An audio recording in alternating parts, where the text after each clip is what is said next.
What's up, everybody? Merry Christmas to all, and this is the Retro Gamer back with you again for another episode of Home Alone Christmas. Now, last year we looked at Home Alone on the SNES, and I have a treat for you guys today. We're going to be doing Home Alone 2 on the DOS platform. This is the first DOS game that I will be reviewing. And let's take a look at it. Now, right off the bat, I'm going to say the music wasn't that good for a DOS game. Honestly, I expected better of a DOS game, but what do you expect? Anyway, the graphics are quite good, and the object of the game is just to keep yourself away from the robbers, just like in the movie, so it does follow the movie quite well. The controls are simple enough to learn, except for the fact that I can't figure out how to jump, but that's a different story. Space collects the objects, and what you want to do is you want to pick up everything you can. Then when they get near you, just toss it at them. Some of the stuff they'll slip on. Some of it you can actually hit them in the face with like garbage pan lids. You hurl them at them like frisbees, and the pedestrians are also weapons as well. This is interesting. Watch, see that? She just punched Marv right in the face. Or Harry, I always get confused, but watch this ballerina now. I was gonna say Harry will get punched right in the face, but she ended up not getting punched there, but... And now the level's over, we get a little cutscene that leads into the hotel mission here. Now the object here is just to run to the right and keep away from everybody. See, he slipped on the banana there. So you can grab the stuff on the ground and in the soda pop machines. The ice is kind of a trap. They'll slip right over it, which is hilarious. And then that jogger will run right over him if you let her. You can also pick up the toilet paper and hit him in the face. But here's another ice bucket coming up here. Talk about an ice bucket challenge, huh? See, I have a lot of stuff here, and the jogger just plowed him right over. But you can't hit him with more than one item at a time. That's why the banana peel didn't work. But this is the first level where you get to run to the left instead of the right. And the stupid thing is he still ran into the ice, even though I didn't have the bucket tilted over. But your inventory is shown right there on the bottom left of the screen above the score.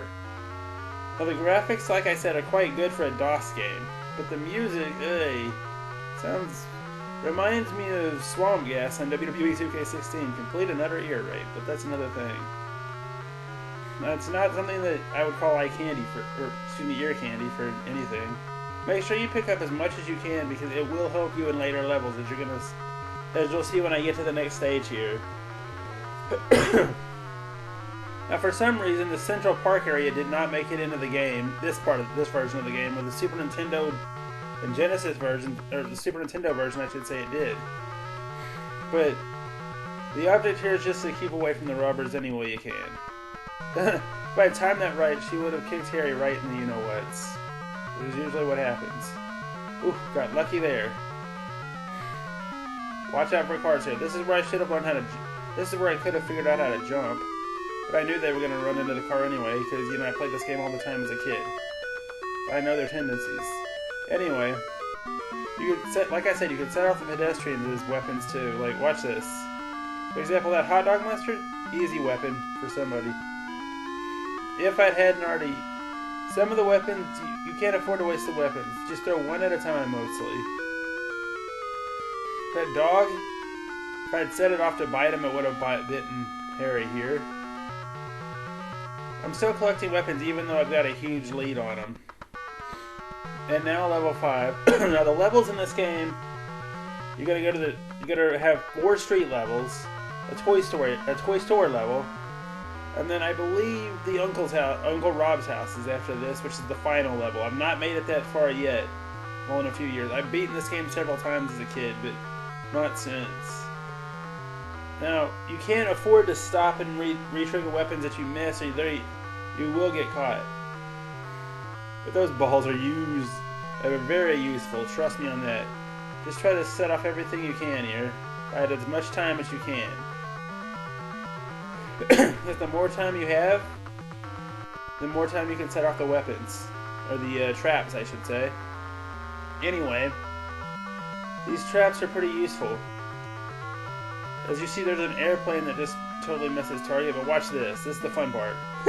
Sprayed right in the face with a fire extinguisher. Talk about putting out fires for a living. And now... Oh, they caught me. Well, in that case, we're going to end it right there for tonight. This is the Retro Gamer saying good night and happy holidays, everybody.